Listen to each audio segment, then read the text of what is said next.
is the Skoda Octavia VRS, and finally it is in India. The car that a lot of Skoda enthusiasts have been waiting for, one of the most iconic cars the brand has ever sold in the country. And if you are someone who has followed me, you would remember that some time back I drove this car in Prague. But of course, that was the combi version. But now here it is finally in India. We are driving it around the Buddh International Circuit. And I'm going to be telling you that in this sedan version, how good is it to drive? And does it continue to offer the kind of performance and practicality mix that the Octavia VRS has always been famous for? Now, starting off with the design, well, this is unmistakably an Octavia VRS recipe. Take a standard Octavia, put on a lot of performance bit, increase the powers, give it a racy look, and voila, you've got a VRS. And that's exactly what this car looks like. You can see the Octavia bits clearly in it, but it has been given a lot of things, a lot of paint jobs, different parts to give it that go fast look. The VRS badge up here, even the black grille, and then sharper bits in the bumper. As you move along, of course, you will get these different larger alloy wheels. You move back towards the rear, you'll get a lip spoiler, and then again bits in the bumper. All of these contribute to giving the Octavia VRS a very dynamic and a sporty look. And of course, then the colors, these eye-popping colors. Buy it in one of this really good looking green, or my personal favorite, the red. The car looks insanely good. Alright, now let's accept it that you're not going to buy the Octavia VRS for its interior, and you're not going to stop yourself from buying one because maybe it has got 2 features less than some other car in this price bracket or like that, right? You'll buy it for the performance. But then again, to extract that performance, you need to be here. This is where you will be piloting this monster from. So in terms of everyday comfort, like I said earlier, it still has that everyday practicality. It's got a nice looking dashboard overall. And then again, the soft touch material here with this carbon fiber finish gives it a sporty look. All black, by the way, like it should be in a performance car. A nice big touchscreen, clear displays, very colorful. And in terms of touch response too, it's good.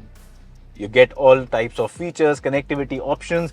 A digital instrument cluster gives you easy readouts for all kind of critical information you need as a driver. The steering wheel, flat bottom, nice and chunky to hold, and it feels as if you are very much in command of the car. And everything is built in a way it feels like a cockpit. In terms of ergonomics, every button is well within reach. That's exactly how it should be in a performance car, and that's how this car has been built. But if you want more features, yes, it's got great, seats in terms of comfort, lot of space all around. It's got a wireless charging tray here. It's got Type-C charging sockets. Keep in mind, there's no sunroof because it's not meant for just practicality. It's oriented more towards performance, but still you get good amount of features, like I said earlier, in terms of connectivity, in terms of climate control. Everything is there for a comfortable everyday journey. And then again, at the back you get decent amount of space, and add to that a nice big boot. So yes, everyday practicality is not a problem at all. So if you're planning that weekend trip with your friends or family, shouldn't be a problem at all in this car.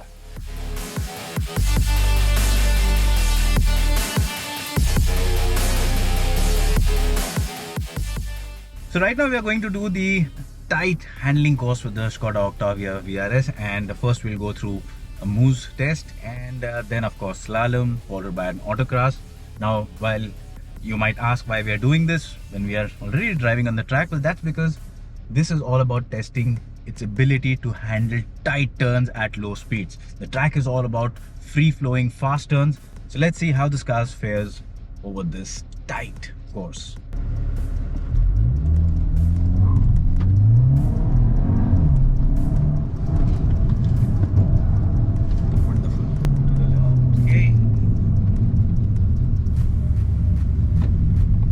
That went quite well. And now next we are on to the slalom.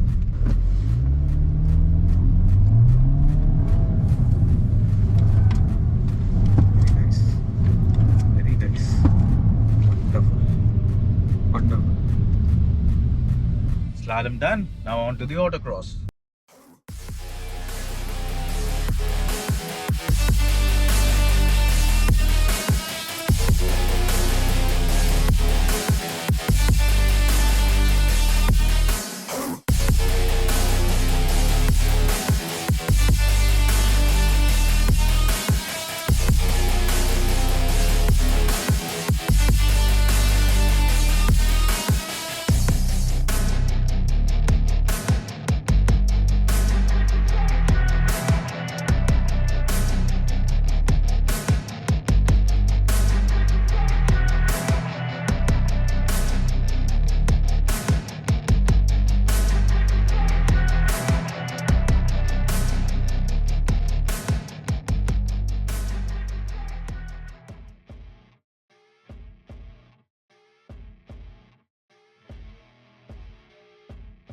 Alright, so now coming to the car and its driving experience. Well, on paper the numbers, a petrol engine, turbocharged, 265 horsepower, it all sounds great. Out on the track, I'm happy to report it feels equally great. The Octavia VRS feels every bit of a performance sedan like it should, and the kind of legacy it has built over the years, it lives up to that. The engine, right from the word go, has good amount of punch. Even on the back straight that we are doing, right now we are on a cool lap, so we aren't really gunning it, but it'll cross 200 easily. And then the brakes are really nice. They will give you a lot of confidence going in hard, slamming, like just standing on the pedal, and it will still not falter in terms of leaving its line. Going through the corners, the handling is very nice. It's impressive. The way the suspension has been set up, it's on the stiffer side, which it should be, and it feels great to drive. The best thing I like about this car is that even when you make some mistake, and there were a few corners where I missed the exact turning points, I went in wide or I went in too fast and then missed the line, well, it still gives you a lot of room for error, so you can still make corrections. It's not an unforgiving car, and that's exactly what you want from an everyday performance car. You don't want it to be unforgiving. This is very forgiving. So for all the practical usage in the world that you have, you can just about do everything. Drop kids to the school, get your groceries, go on a weekend trip, and lots of space in the boot. All of that is done. But that one day when you want to go on the hills, have fun driving, or you want to come hit a track, well, the car is not going to disappoint you a bit. And overall, when it comes to performance, everything about the car, the sound, well, maybe compared to the older Octavias, it's a bit subdued. It doesn't feel that loud, that natural. But then again, there are also a lot more regulations that have kicked in the last few years and decades. So, but keeping those in mind, I think the overall performance is great. And like I said earlier, a very nice cabin, in terms of comfort, in terms of luxury, it is right up there with any other luxury car. It's got all the features you need. It's got all the comfort. It's got a good amount of space, and it looks smashingly good, especially if you buy it in one of those vibrant green or red shades.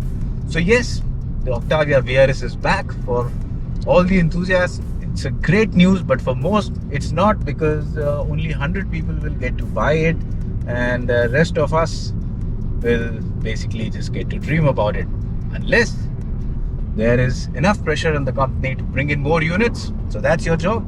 Put more pressure on Skoda so that they bring in more of these cars into India. Well, at the end of the day, let's talk about whether you should buy this car or not. But that's an irrelevant question, because there are only 100 units of this on sale, like I said earlier. So maybe by the time you see this video, and even if you make up your mind to buy this car, probably there are no cars left. So, well, but I still have to give a verdict, right? Is it worth 50 lakh rupees or not? Well, 50 lakh is a steep price to ask for this car, but of course you need to consider that it's a CBU, it's being imported, and that's the reason why it costs so much. But still, do you have a choice, any option? No. There's no other car which gives you the kind of package that this car does. And that's something very similar to what I said for the Golf GTI. There's no parallel. And because there is no competition, if you are someone who thinks with your heart, not with your brain, for you, if driving, passion, driving, emotion, the purity of driving is what matters, then this car has no alternative.